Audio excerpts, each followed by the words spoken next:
And it says we're live, and it looks like I may be a minute early, so that sounds good.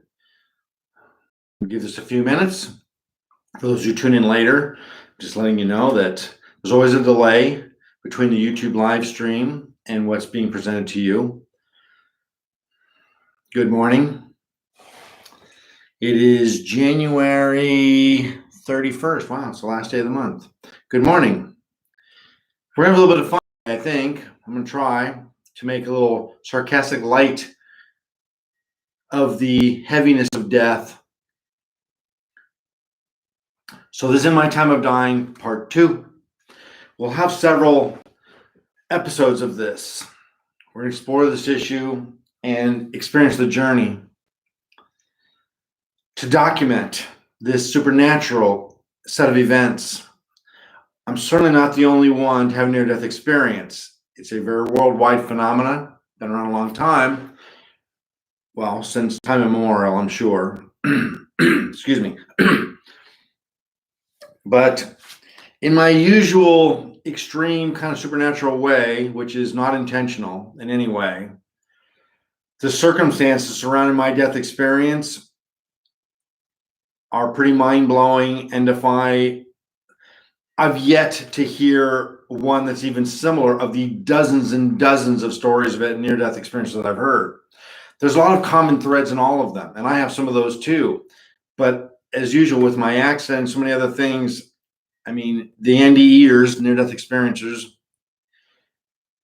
that culture, the community, and other people, they hear the circumstances and they're like, okay, that I never heard. That's a little bit unusual. So we're going to explore that. You can see here that today's topics are going to be home from the hospital, physical therapy, hybrid healing, the Bardo, life after life, and who am I? So when I started to put together this slide presentation, I was in a bit of a humorous mood, I guess, because death is so heavy and it just needs to lose some weight. So let's review briefly what we already did to just kind of get into the pace. And for those who maybe didn't see the first one, there was the supernatural circumstances that I turned right on that one day instead of left for the first time in 7 years coming out of that office on my motorcycle. That I changed from my office clothes to a t-shirt to ride my bike, my motorcycle up the street. And the shirt I put on was from the Museum of Death in Hollywood. Just a shirt I happened to have that I grabbed that day because I knew in case I went out, I always kept a change of clothes. And all the clothing to wear that day when I got killed wasn't from the Museum of Death. Now that is the replacement shirt. Here is the actual shirt that they cut off of me as I laid in the street dead. Saved it for a souvenir. So as we reviewed before, there was a pastor on one corner and paramedics on the other corner. What are the odds? The paramedics were at the front of the drive-through line at Jack in the Box. Had they been in the back of the line, I wouldn't be here. Had they wanted tacos instead of burgers that day, I wouldn't be here. The pastor was getting tires on his daughter's car. He ran over to the scene. He was the first one there. And there were dozens of people on the corner. And all yelling at him, don't touch him, don't touch him. I'm bleeding from my eyes, my mouth, my ears, my nose. I'm dead. He reads my last rites. Paramedics shove him out of the way, bring my body back to life. I had a stage 3 Glasgow coma. That is synonymous with death. When first responders get somebody that's in a stage 3 Glasgow coma, they don't bother doing anything. They just literally put up their hands and say, it's up to God now. There's nothing they can do. I didn't just have a TBI, traumatic brain injury. Oh, no, no, no, no. I went full on. I had a DAI, brain injury. Diffuse axonal injury, where the right and left, the upper and lower layers of your brain, the gray and white matter, shift, severing billions of neurons. And then, of course, I woke 9 days later, not 8, not 10, no, nothing. It's 9. And if you're a numerologist like I am, that's extremely significant. And so I woke on my B day, on my birthday, on June 28th. I had no memory, and with no memory, you have no identity. You are the sum total of your prior experiences up to this moment, right now. That's who you are. That's who all of us are. With no memory of where you've been, then you have no identity. It's not that I forgot who I was or how to walk or how to talk. It's like I never knew. It was deleted. Like an infant. An infant that's just born didn't forget how to walk. Technically, they do because reincarnation. We did know in our past life, but in each life, we start from scratch. And so it wasn't like I was having a memory issue, which I did have. I did not know. The ability and information on to do these things was deleted. So I had to learn from scratch like a baby does. Fortunately, I wasn't technically newborn. I also did have somewhere in the back of all this gray matter or white matter, some of that knowledge and information on walking and talking. So while I was taught from scratch how to do it, it did kind of come back, or I was able to adapt to it fairly quickly. I was an infant in mind, trapped in a adult's body with the ability to walk. They had the skills and some of the abilities, just no understanding of it. And the body that I was trapped in was completely broken. I mean, I was laid out on my back. I could not move. Again, no memory, no identity. I didn't know who I was, didn't know what a hospital was. I was completely overwhelmed, confused. I didn't even know what a human being was. It's like I didn't exist.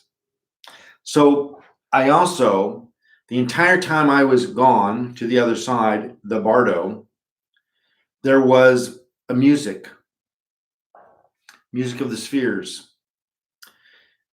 And as a mystic, what that means, the music of the spheres is Pythagoras' theory that all the heavenly bodies in the universe, there's a small amount of friction.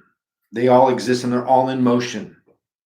And the friction that they have with each other, light years apart even, causes a music. The harmony of the spheres is what he called it. That there is this primordial orchestral music that we can't perceive with our material worldly senses, that the entire universe is singing a song. I kind of imagine it kind of like a whale song. I love the concept. And that is part of my experience while I was in the Bardo and the other side. While I'm in the coma and my mind and my soul are on the other side, I'm experiencing this music of the spheres. We're going to get to back to that in a moment, because I forgot a very important point in our last presentation on this. So again, your identity is the sum total if you have been from, we already did this, already reviewed. So, and there was the t-shirt. So I'm pointing these things out because it's important to understand the phenomenal circumstances. Again, all near-death experiences are phenomenal. There's documentaries, there's books. I've consumed a lot of it. I mean, I had to get to know this thing that I was going through. And again, same with my brain injury, same with me coming out of the coma. Doctors are saying, well, we don't know how to help you because you're the only one that's ever done it. We can't tell you what other people have done because nobody's done it before. We want to learn from you. I'm like, no, I don't want to help you figure it out. I want to be helped to figure it out. And so again, all these circumstances, as I interact with the near-death experience communities, the conference in Seattle that I went to with people that came from around the country when I was living up there, of all things, that I keep hearing all these experiences. I'm like, yeah, I had that. Yeah, I experienced that. That's familiar. And yet no one is talking about these several factors and features of mine that seem to be completely unique that I was bewildered by. So we're going to have some fun with that. So I'm in the Bardo. In the coma, I'm in the Bardo. I'm on the other side. The Bardo is the Sanskrit or Tibetan Buddhist term for the other side, the in-between state. And that's where I'm at. It's timeless, spaceless, dimensionless, and that's where I am with no body. You don't need one. I'm just a mind and a soul. They're attached together. And what I mentioned last time is that it was not just this music, but there was also, I found out there was a Led Zeppelin song, In My Time of Dying, which is why I'm titling the book and this presentation, In My Time of Dying, because it was there and I could hear it. But I also had mentioned that there was this presence that I was constantly aware of while I was there. And it was,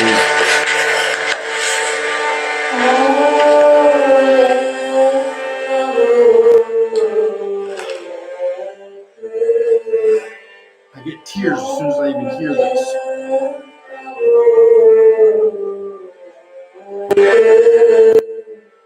This is the kirtan.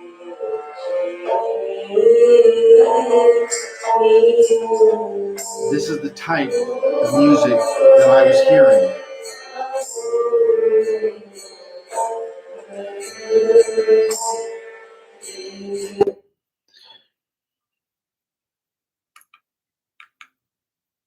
And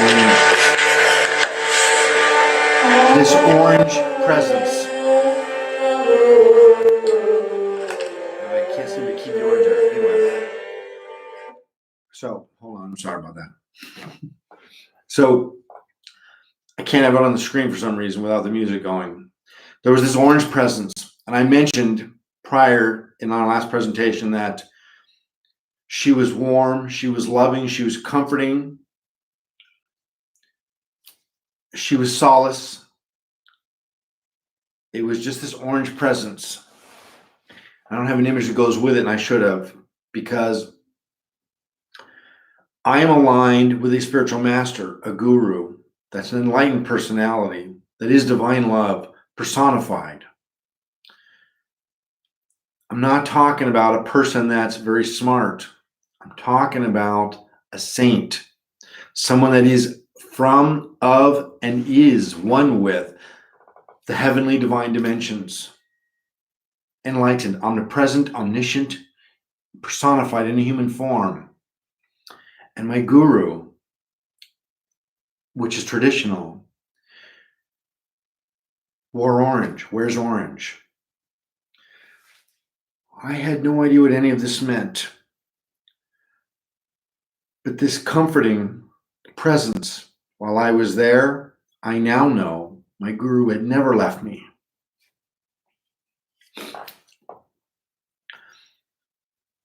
So let's get back a little bit. So there I was on the other side, floating there in this nebulous, timeless space dimension, and I was like on a shelf. That's literally how I could analogize it. That's all I could remember is like I was like on a shelf, like an elf on a shelf. Well, not quite like an elf on a shelf. Well, wait, not quite like that either. But I was like on this shelf, pending. I wasn't able to move or do anywhere. There was nowhere to go. I was just on this shelf. My consciousness and my spirit were just on this shelf in this nebulous place and space. So not quite like that, not quite like that, but more like, well, a little bit more like that. Like this hammer that's sitting on a tool bench is in a dormant state. It has potential to do work if you pick it up and use it, but other than that, it's just sitting on the shelf. And that's kind of how I was. I was just sitting on the shelf. I had awareness. I had mind. I had a soul, of course. And I was just on the shelf in this space. No dimension, no time, nothing like that. No worries, nothing. Just awareness. I was on the shelf, like pending, like this hammer that is just has this potential but isn't doing anything. It's just on the shelf, waiting to be used. The hammer is just waiting to be used. And that's the state that I was in a pending state. Everyone experiences, not everyone. There's a variety of experiences of near-death experiences. people that are met by loved ones on the other side, see their lost departed pets, etc. And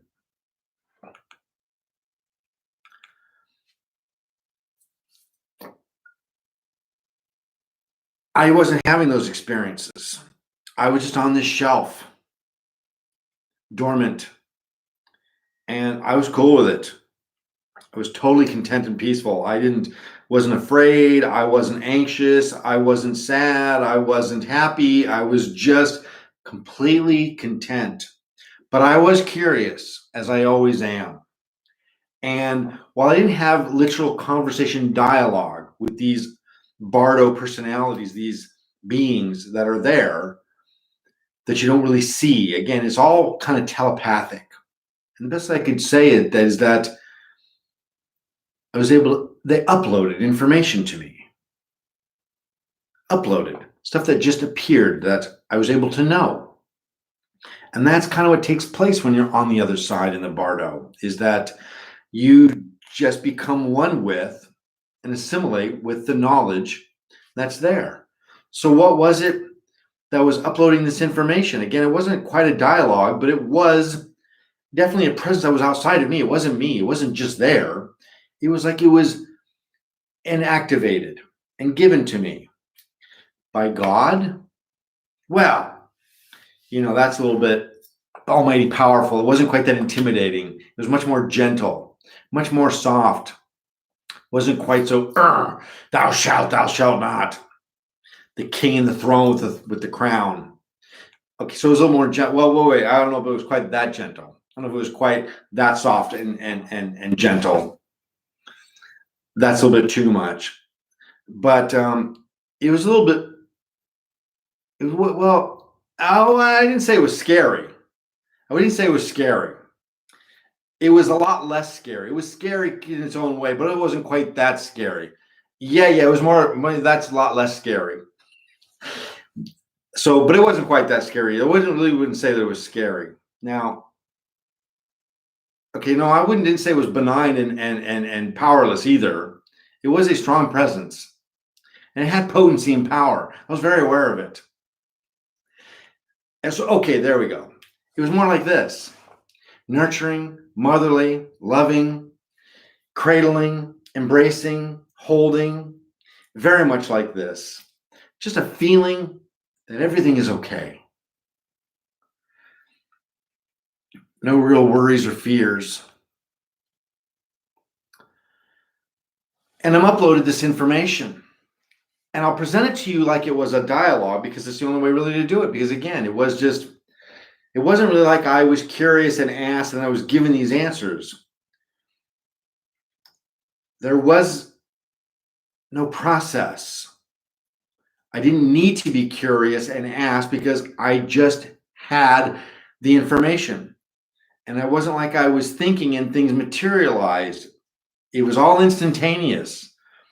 And when I say instantaneous, that still implies a concept of like time, a before and after, and a then, and a now, and a during. And no, it's all just one amorphous, instant experience just taking place. And you're just kind of observing it.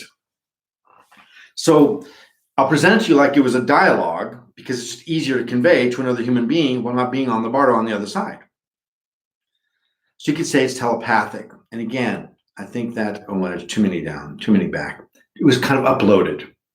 Information and data and things about existence and about life were just there.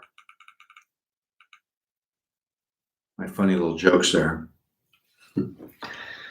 And so in a dialogue format, Socratically, it was kind of like I was saying, so where's all the departed loved ones and animals and things like that, and the angels? Like, I heard about that in death experiences, so where's mine?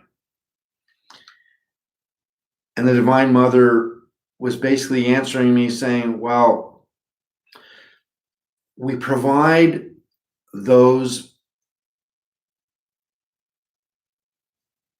presences, those images, those experiences to those who have an alarming hard time adjusting to this death experience. They're afraid. the people, passed on loved ones and pets, etc., angels that they're experiencing are illusions. To comfort them, we give them in forms that they would identify and associate with as something peaceful and comfortable. It's not actually them. They're people that have passed on. Well, they're likely reincarnated or in their own spatial dimension somewhere else. They moved on. Very few people remain. They're either in the divine abode because they become God realized and enlightened, or they get reincarnated, or they get in some other dimension that's in the material phenomena. But no one is just dying and staying in some pending state. Do you need those things to comfort you? Do you not understand what's going on with you? What's happening? I was like, no, I'm good. I get it. I'm fine. I had no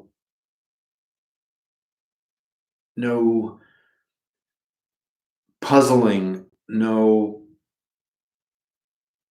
I wasn't mystified by the concept of death. I never looked at it as an ending. I was welcoming and accepting of it. It is what it is.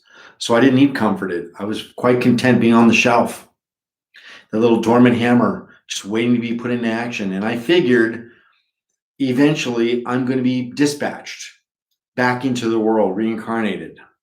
And I wasn't against it. I wasn't for it. Again, I was rather indifferent. But I was pretty happy where I was with the Divine Mother.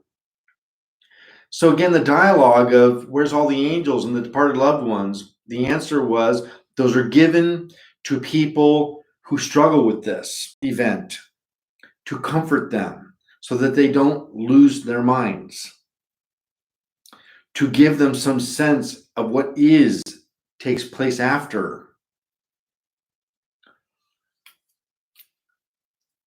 And again, as I was asked, do you need those things? And I was like, no, I don't. Like, I'm totally okay. I could feel her. I could feel my guru. I could feel there was no fear.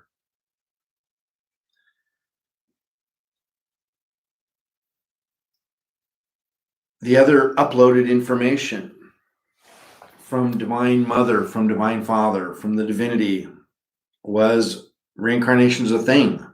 It ain't a concept. It's not a belief. And it's inevitable. You can't choose to come back. It's a very common thing with NDEers to say that they chose, that they had work still to do and they wanted to come back and they chose to do it as if they had the option.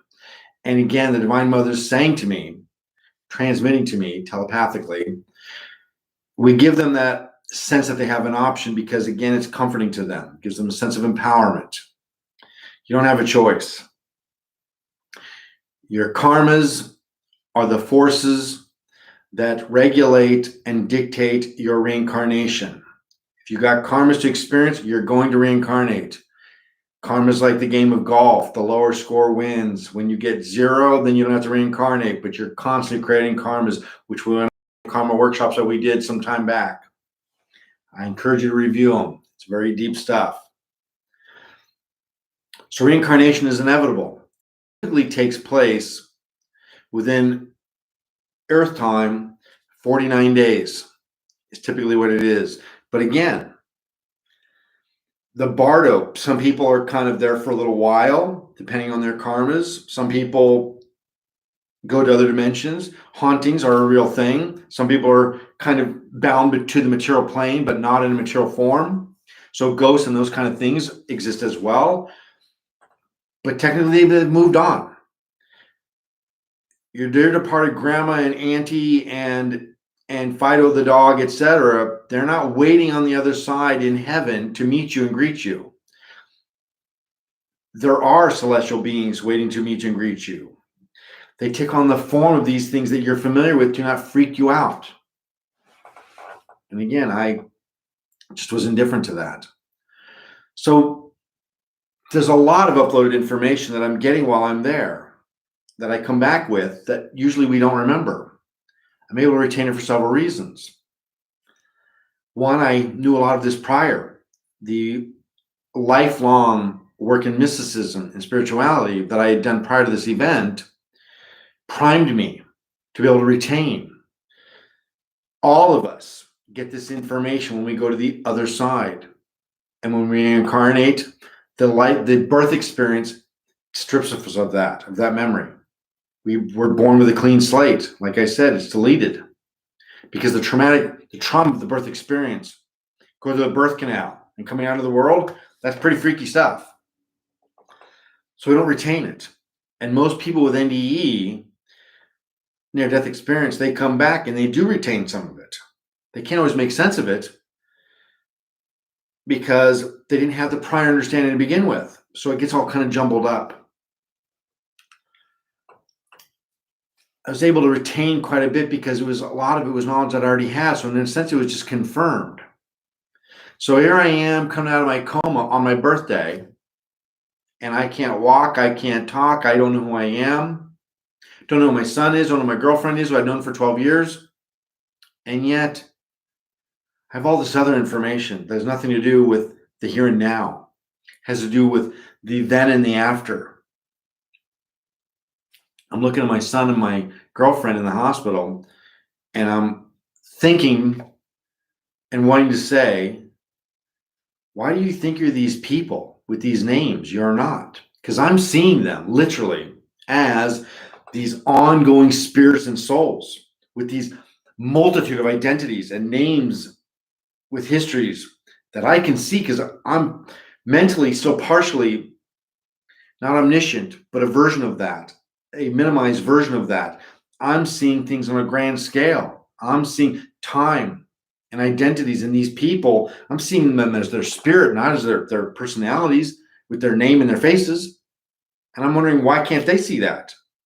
The nurse, the doctors, everyone around me, I'm like, why do you guys keep acting like you're these people? You're not. You're these infinite, eternal spirits and souls. Why do you all act like you're just these in this here and now? Because I'm simultaneously experiencing both. I'm in the here and now, and I'm also viewing things from this grand perspective because I'm kind of trapped in both worlds, the bar of the other side and the material plane. And again, I'm not thinking I'm having an extraordinary experience. I'm thinking they, and I don't know why, their eyes are closed. Like, why are you guys seeing yourselves as these people when you're not? You're these eternal spirits. Like, I don't get it. I could not understand it. To me, it was obvious. So this is the kind of thing that I'm experiencing and I'm bringing back. And yet I'm also settling in and adjusting to my physical, material existence and body again. My soul and my mind are settling back into this physical form. So again, the uploaded information that I was given, telepathically you could say, that I was able to retain, and again, we all get it. When you die and you go to the other side, we all have virtual omniscience. We know it all. We get all the information, or a lot of it, most of it. And when we reincarnate, we're stripped of that. The birthing process and reincarnation process is overwhelming, and it takes a lot of that away. We can't retain it all. It's just too much. It's overwhelming. So we all get it. I wasn't having a unique special experience. I wasn't gifted or special. The only difference is any years we're able to retain some of these things. And I was able to retain specific things. So again, one of the main ones is reincarnation is not a choice. It's inevitable. And life review. We experience a life review. When you go to the other side, or as you die, we've all heard this, like, oh, my whole life passed before my eyes. That's called life review.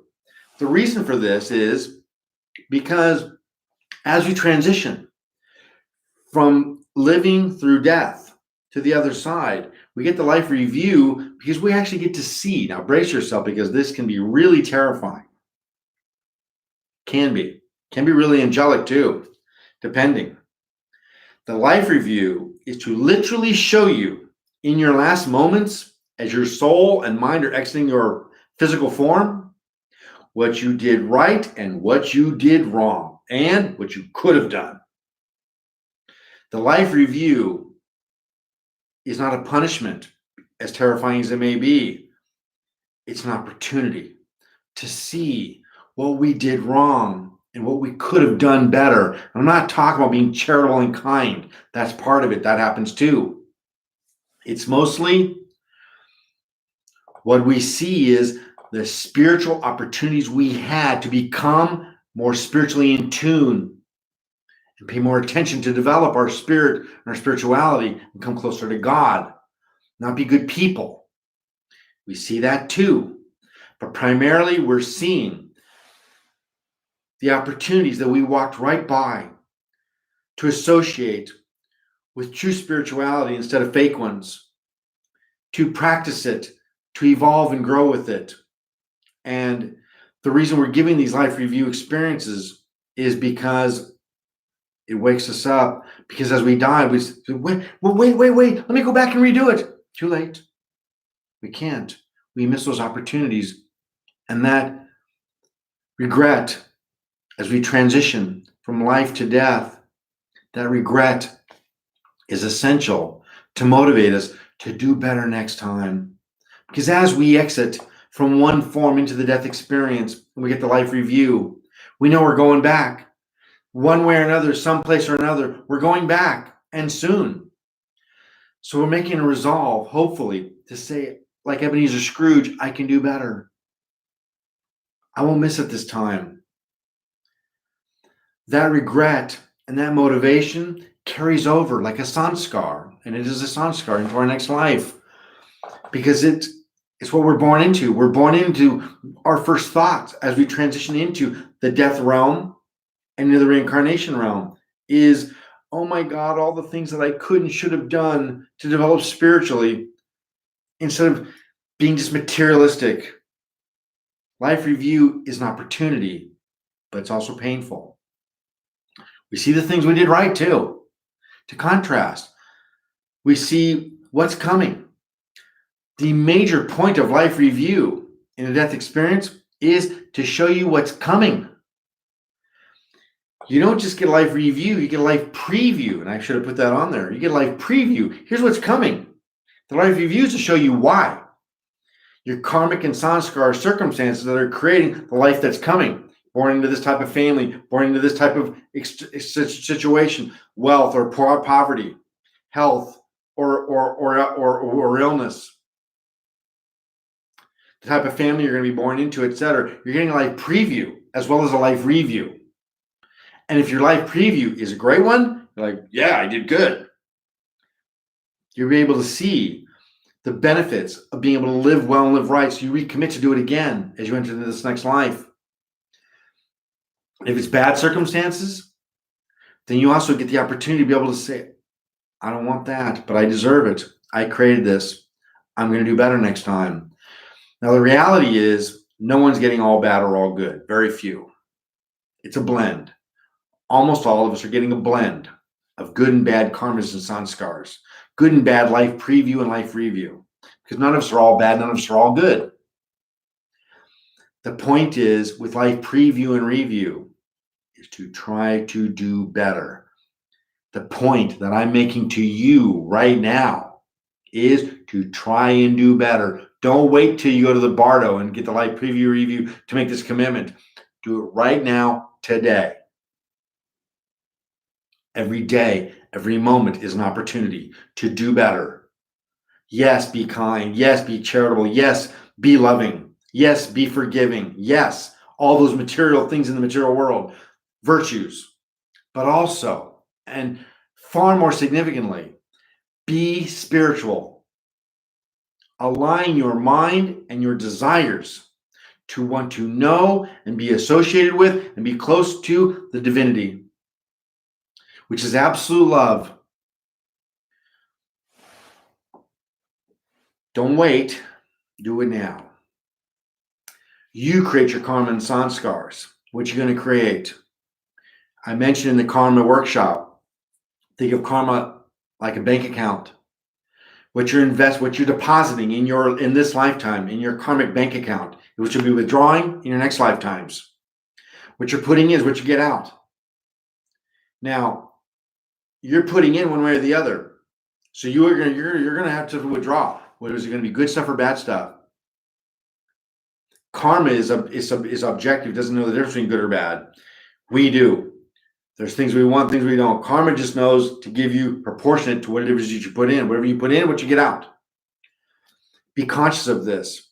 You create your karmas and sanskars. You're doing it right now by being here, focusing on and giving your time and your energy and your thought to more supernal things that are more deep and profound. You're creating karmas and sanskars right now by associating or desiring to associate with real things that have meaning to them. Now, I'm not saying that I'm a meaningful spirit. I'm just a man. But I present to you not just my own personal theories. I'm always making a point to make you aware that all the things I present are authentic, not in my world, not just from my point of view.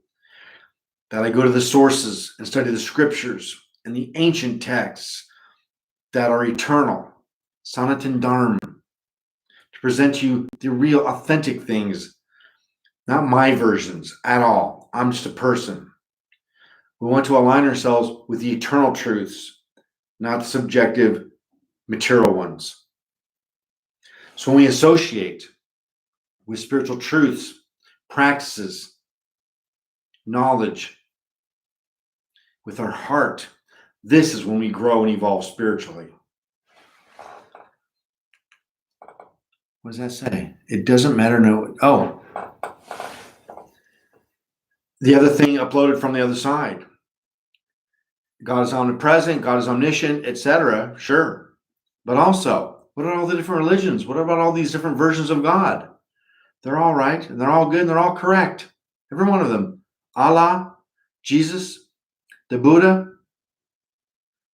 It doesn't matter what name you use or which building you use to connect with the divine. They're all ultimately the same divine love source. We all have different personalities based on what we're doing in our day. Who I am at work, who I am as a counselor is different to who I am socially, and as a parent, and as a companion, and as a lover. I have different facets to my personality. So does God, an infinite number. So there is the Almighty God. There is the loving, sublime God. There's the peaceful God. There's the indifferent God. There's the thou shalt not. All those things. Same God. Allah, Jehovah, Krishna, Shiva, Chaitanya, whatever name you want to use, whatever form you want to give it, or formlessness, they all come from one source. Doesn't matter what name you use or which building you use to connect with the divine, so long as you do it. Now, I'm not saying they're all the same. Personally, I don't want to experience nor have an intimate relationship with just the almighty form of God. I didn't want my son to just have a relationship with the Almighty Father that was telling him, don't do this, don't do your homework, clean your room. That was important. I had to do that. My divine parent has to be very authoritative with me at times too, and you too. But what I look forward to as a parent was the loving relationship with my son, when I can be playful and close without all the to-dos and don't-dos. And that's the relationship what I want with my divine parent, and I try to have. It doesn't matter what name, doesn't matter what building you're in. I've had profound, in tears, spiritual events take place in churches, cathedrals, in a mosque in London, in caves in India, in the catacombs outside of Rome, because I wasn't aligning with the religion. I was there to seek and be open to and receive God's grace. And when I'm in that mosque in London, in tears, because I'm thinking and meditating and thinking, oh my God, God is everywhere.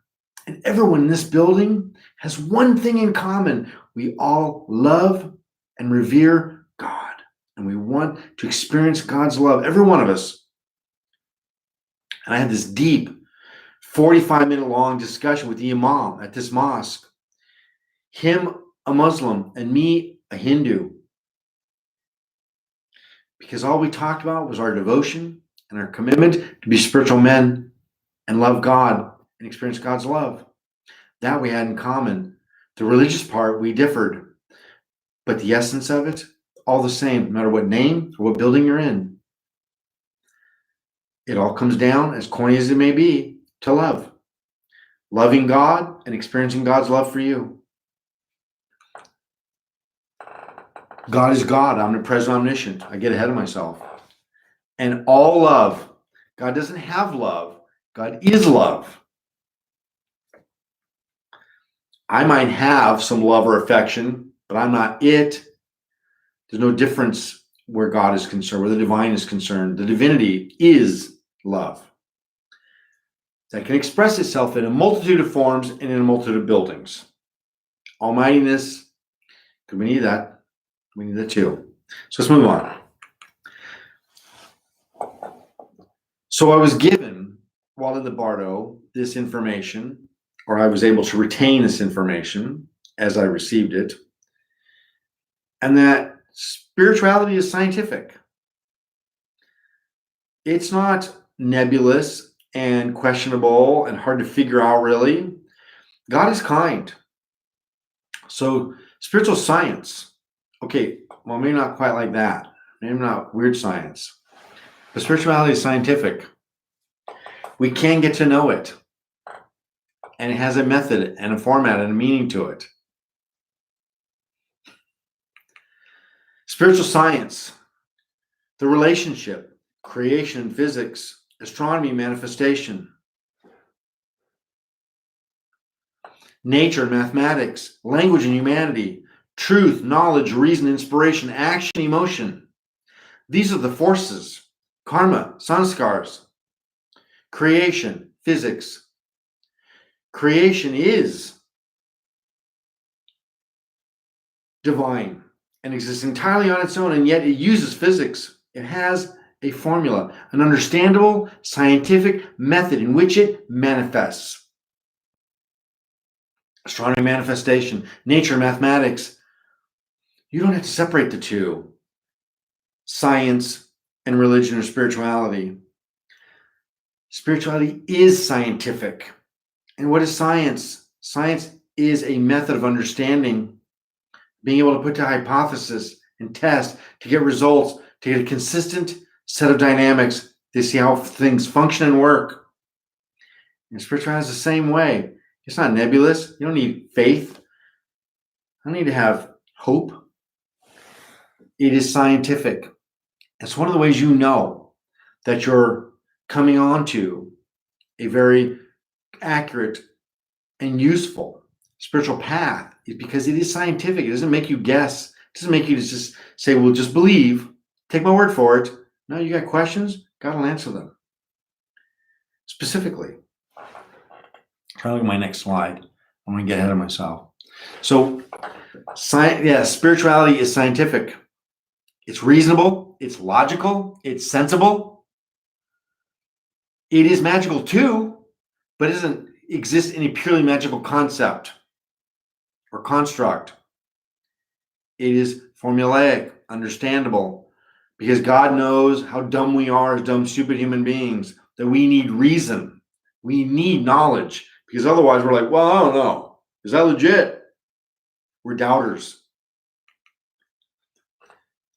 Faith, the acceptance of a concept as true without needing empirical evidence. So ultimately, we can graduate to faith. But as stupid humans, we need empirical evidence, don't we? I want to see and know why.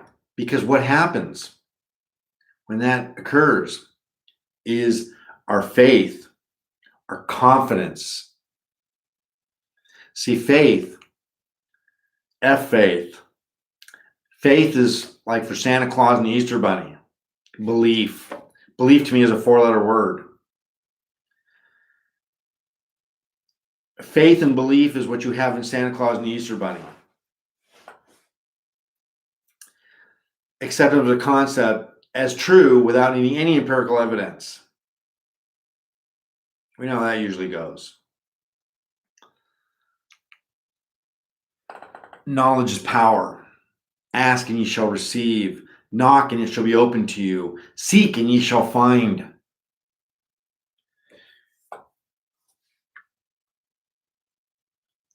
So again, faith is the acceptance of a concept as true without needing empirical evidence. I have empirical evidence of God's grace and the divine realm all around me every moment. We all do. Life is a friggin' miracle. Breathing is a miracle. I mean, when you think about the scientific complexities of just birth and breathing, something we do without will, we just naturally breathe. It just happens. We don't have to try. We don't have to act to willfully do it. It just occurs. And there's all these systems that go into place for creation, for astronomy, for the cosmos. There's all this knowledge that we can get from DNA and science. And yet, as stupid humans, people keep divorcing them. When I see something scientific, when I study anatomy and quantum physics, my favorite hobby, I see God in every aspect of that. I see nothing but divinity. I'm like, how can you not see the miracle of this?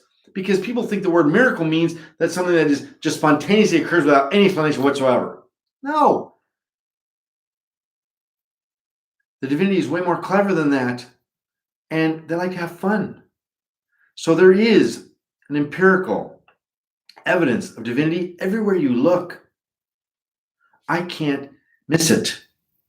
I was blown away when I studied Francis Crick's thing about the DNA, the discovery of the DNA molecule and all that. And I read this whole book and I'm like, thinking like, for me, this is like a spiritual experience. I'm like, this is the miracle of life. Look at this little coded symbol thing that we all have that makes it all different. Everyone is unique. This is mind-blowing. And I'm so having such a spiritual experience with this scientific book. And I'm thinking Francis Crick is the same way. This guy must be so spiritual to be so aligned with and so into to have gone on this journey so intimately, to see the evidence of God everywhere, everything he's doing. The complicated, astronomically complex systems to create what we just take for granted every moment, which is just life. And sure enough, at the end of his book, his epilogue kind of chapter said straight up, by the way, I'm often asked if I'm a spiritual man. I want to make it set straight right now. No, I'm not. I'm scientific. I don't believe in God. I'm agnostic or atheist. I have no room for that. I was blown away. The entire time I'm reading his book about DNA, all I'm seeing is the evidence of divine creation. And for him, it went right over his head. The guy that brought it to manifest, brought it so we could use it and work with it. Everything we know about DNA starts with what Francis Crick and the other guy, I can't remember his name, did. I thought it was hilarious, so ironic, so beautiful that a beautiful disaster. I wasn't angry or upset or anything. I just thought it was, I was chuckling. Like, I can't believe, like, this entire time, I'm assuming that he and I are sharing the spiritual event through studying the DNA and the journey of discovering it. And for him, not one bit, not a tiny bit.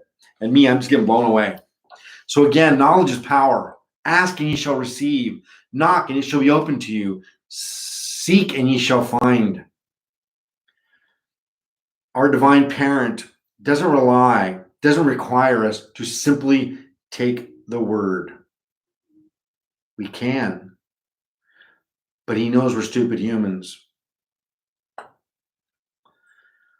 I never said to my son when he asked me questions as a parent, when he asked me, so what's with the whole night and day thing? Like, why do we experience? I remember him asking me, I took him to the Griffith Observatory to show him why there was night and day, how the earth revolves around the sun, etc. I wanted him to have reasons and understand it. Knowledge is power. It wasn't to strip him of spirituality. It was to enhance it, to be able to firsthand experience and understand the miracle and the complexities that God loves you so much that he's willing to make this brilliant orchestration of these fantastic things for you to observe, and every one of them lines up and makes sense. It's scientific. Your divine parent provides you with all the reason and knowledge needed to unify your will and mind with her. Let me repeat that. Your divine parent provides you with all the reason and knowledge needed to unify your will and mind with her.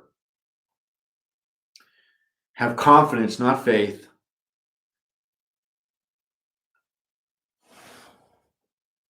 Confidence is what I have. Faith is for the Easter Bunny and Santa Claus. I see empirical evidence of the divine all around me in everything. In DNA molecules and in cosmology, as I'm studying quantum physics, which blows my mind. I have confidence because I see the evidence of it everywhere, the empirical evidence. And I am so grateful that my divine parent gives me access, that gives me the ability to access this knowledge, to intensify and deepen my faith. Because the more I see, the more undeniable spirituality and divinity has solidified.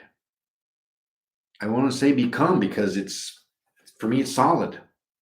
I'm on the other side. I didn't need angels or pass on loved ones or anything like that.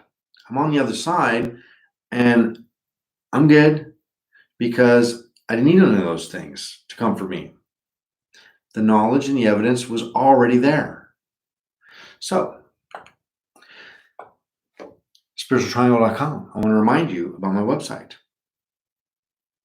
Got to throw in a little commercial interjection here. Spiritualtriangle.com. First of all, please like the channel, like this video. It helps. I'm not asking for anything. I get out here all the time and present for free if I can, give you some insights and knowledge the best I can.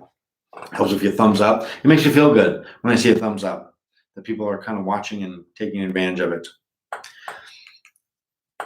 The website has free readings, counseling, healing, guidance. I'm professional, behavioral specialist, mystic spiritualist. I train and mentor spirituality, and I also solve some of the most severe behavioral issues, everything from losing weight and learning how to eat right and getting fit to OCD, bipolar. I've worked with some very severe conditions, and it's very gratifying. It's an honor to be able to serve people lost within this. And of course, addiction is kind of my worldwide known specialty area. So please, if you're interested, the new one that's kind of come up that a new student was referring to, I'm explaining to her and I'm training her on mysticism and spirituality. And I'm giving her a lot of exercises. They're very challenging to do. They're breaking apart her reality. And she said, it's kind of like boot camp. And I said, I love that. You mind if I use it? And so here I am using it. What I offer through Spiritual Triangle is spiritual boot camp. Boot camp is not easy. Boot camp is hard. The military takes you into boot camp to completely strip you down from your ego and your personal identity, to make you one of a unit, of a whole, to save lives. You're not you. You're a soldier in this unit. And in a sense, spiritual gangsters, which I refer to as in my students, we go to spiritual boot camp. We get stripped down of our material reality and our perceptions, that all be destroyed and removed and evaporated and obliterated, because only then, as the military does, can we be rebuilt from scratch. So often what I help students do, varying levels of experience and skill sets, each one is customized, is I help them undo the existing realities and to be able to reshape them the way that they want with the correct information. I'm not insisting somebody becomes an alchemist or a yoga instructor or a meditator or bhakti yoga, or the things that I am. and I'm not a yoga instructor. I'm presenting all the opposites to them. And again, reminding them that all roads lead to Rome. That no matter what building you're in, no matter what form of God you choose, they're all correct. The only unifying essential factor is to simply devote and surrender your ego and your will to the divine will. So Spiritual Boot Camp does that. It's tough. It's not easy. There's a lot of exercises. And again, there's free consultation available from the website. And I encourage you to sample that. You get a private session, similar to this, on video. And we talk about your goals, not mine, not what I think you should. I'm not here to convert anybody. I'm here to help other people realize their own spiritual goals, whatever they may be. It may be different than mine. So please check that out if you like. So that's about it. Look at that, end of slideshow. So it looks like we're wrapping up here. It's only been an hour. Well, we're going to continue soon with the near-death experience, part 3. We're going to continue to document this event. Thank you, Audra. And thank you for being here. I'm trying to keep them a little bit more brief, a little more punched up. I'm trying to have a little more fun with this. This death experience has some very dark, dark tragedies. Brace yourself. I'm better now. But 90%, over 90% of the people with my brain injury are dead or institutionalized, dead by suicide or institutionalized within 4 years. The other 10%, they're incapacitated. They either don't make it or they can't take care of themselves. 90% are dead, 10% ineffectual. I'm a medical miracle. And I'm not boasting and bragging about it. I'm sharing this with you so you can have confidence that the man who's presenting these things to you has had an unusual experience. To be able to retain these things and sync them up and match them with the lifelong accumulation of spiritual thought, philosophy, science, and mysticism and practice. I didn't just study and read. I've practiced them. I am a master alchemist from Flamel College, trained by Dennis Hawk himself. I am an adept mystic in astrology, numerology, tarot, I Ching, all of them. I'm a jack of many trades in mysticism because I take them all very seriously and I love them all so much. Kabbalah. I don't know if I would be considered a master Kabbalist, but I love that modality. It has so much to offer. There's so much that we can see and learn. Again, I want to share with you some of these insights so that you have confidence. Every event that we have is an opportunity to deepen the mystery and unravel the mysteries. Whether things are not working right for me in my material life, piece of equipment broke, I twisted my ankle the other day, it's blue. I mean, it's blue, it's huge and blue and swollen. And it's miraculously, I'm actually hobbling around and getting around and doing things, and I probably shouldn't, but it is somewhat miraculous. Again, whether it's DNA or whether it's your everyday experience of making toast or twisting your foot, delve deeper, put on the mystical lenses, see them from a mystical point of view, see them from a spiritual point of view, because everything is happening on a spiritual level. Convert your material events and experiences and your intentions to spiritual intentions, simply by being conscious of it. We are all servants of the divine, whether we realize it or not. But when we become conscious of it, when we willfully choose to make our actions and the things that we're doing to be conscious of doing this in a sense of service, then it becomes that. All you got to do is dedicate it. Be aware of it. Whether it's tying your shoe or going to sleep at night. When I go to sleep at night, I'm resting. When I eat, I'm eating. And I'm doing these things because my body needs to be healthy so that it can serve the divine. What else can there be? Coming up, we've gone through the main portions of this initial death experience. Again, it gets very, very dark. What I was stripped of as I had no identity for almost 18 months, no memory. Some very tragic, dark things about that, and some losses that are very hard to convey on a personal level, that are very, very private and very personal, that I will share in an attempt to shed light and illuminate and hopefully enlighten and inspire you. There's only one thing worse than suffering for no reason. And so we're all going to suffer. I choose to try to willfully convert my suffering into opportunity to enlighten others, to inspire them. I think some of my story can inspire you during tough times and good times. We're also going to look at the mirror. I had a very strange phenomena occur throughout my death experience. That's still happening today. It slowed down a lot, but it's still happening today. I mean, I see it undeniably recently again. As I was reborn, reincarnated as myself, woke up from that coma on my birthday. I woke up on my birthday so that I could carry the same numerological cosmic vibrations into this life, because that's who I am. I was still born the same person. So I had to have similar karmic patterns and sanskars. So born the same day, probably around the same time, and had the same name. So astrologically, cosmically, etc., had the same frequencies and circumstances to have to live with. That's a set thing. That's your karma. That's your fate. The unusual, supernatural, bizarre circumstances that I not really share with anybody is that I observed over the last 7 years that I've been basically repeating.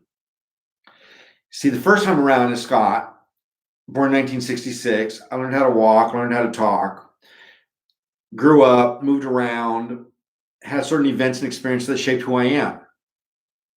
We all do. Certain specific events and circumstances that shape who we're becoming. And we look back and say, oh, that had to happen because that made me who I am today. Good or bad, I have this bad quality because of this happened, because this thing happened to me. I grew up poor, so I had a little bit of chip on my shoulder, and I'm glad for it. I love having my chip on my shoulder, because my chip on my shoulder about being poor when I was young has never made me forget to not take things for granted. I'm very frugal and conservative with money and things like that, because even though I've been very comfortable through much of my adult life, I never forgot that those things are very precious. I don't take them for granted. So every event can line up and make you and shape you into who you are. Remember, no identity, no past, no past, no identity.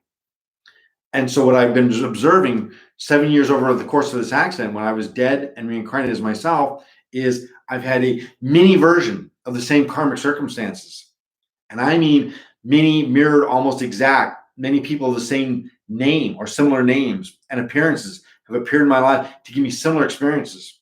So I repeat the karmas that I had to repeat, but in a miniature version, because I did them. My first incarnation as Scott Spackey, I had these events, and I fulfilled these karmic debts and circumstances. And yet, because I was born into the same name and on the same birth date, etc., I had a miniature mirrored version of them taking place. And it's been phenomenal to watch. I can kind of predict what's going to happen to me because of looking back what happened to me my first time around, up until I was 48 and died again. So we're going to go into some of that. It's, again, fascinating. We're always looking for the lessons. What can we take away from this? Anything that happens to me. Again, twisting my ankle the other day. Naturally, as a dumb human, I'm wondering, like, what's up, God? Like, what's this about? Like, what are you trying to show me? And I'm not saying like a smart ass. I'm saying it like, seriously, I don't want to miss whatever you're trying to teach me. I'm too dumb. I'm a dumb human. You don't speak to me directly because you're divine and I'm material. I'm worldly. And so I can't speak and connect to the divine because I'm not divine. And so therefore you got to give me like symbols and events and circumstances that will show and illuminate me, but I got to unravel that mystery.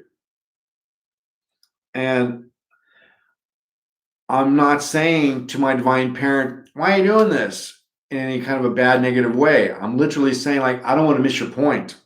You've been kind enough to twist my ankle, to get me hit in the face by a truck, to have me to have the death experience.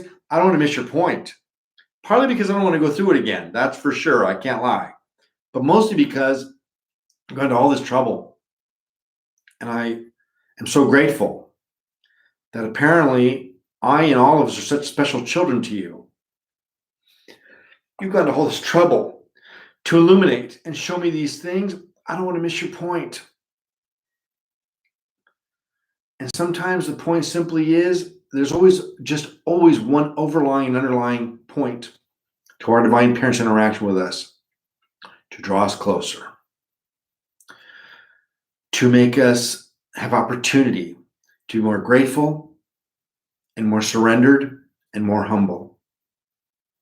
Because our divine parent truly, as a worldly parent, just wants one thing: to love us, to grace us, and for us to be able to appreciate that. As a worldly parent, I provided material comfort and safety to my child and love simply because I wanted to feel safe and loved. And that's what our divine parent does for us too. Twists my ankle, hits me in the face with a truck, whatever it takes. And also the profound miracles of bringing me back to life, give me these otherworldly experiences, being able to walk 200 acres of my ashram instead of being broken and lying in a bed, which all the doctors told me that I'd always be bedridden forever. I'd be a virtual vegetable. No, I'm out in the woods on the ashram property, cutting down trees and helping clean up the place and putting things together, trying to make it stay together and be as much as I can. Trying to do my seva, my service. So keep these things in mind, that you're creating your own sanskars and karmas right now, every moment. Be conscious, be aware, don't be oblivious. Try to be conscious of it. It takes a lot of work and it's very exhausting. But with your heart, as you become conscious, I'm eating this lunch because I'm trying to fortify my body so that I can work in the world to serve my divine parent who loves me unconditionally. That simple awareness converts that action into something spiritual from material. So to be continued. We're going to have some more fun traveling through the death experience. I will share with you the dark and tragic aspects of it, but because it's behind me, now I get to have a sense of humor. As I showed you that big fat death in the beginning, death needs to lose some weight. It's too heavy. So let's get together again soon. We'll end this here now. Anybody have any questions? I know it only says there's a couple online, but there's usually, I find out later, there's usually like 8 or 9. And there's people that watch after. So anyway, thank you for coming. Please like the channel. Please visit the website. If there's anything I can do for you, don't hesitate to ask. I'm easily accessible. You can email me. I do those readings for free. They take a couple hours to do. I'm happy to do them. It's enlightening and it's fun. Okay? Namaste, Agape, Jai Shri Radhe. See you soon.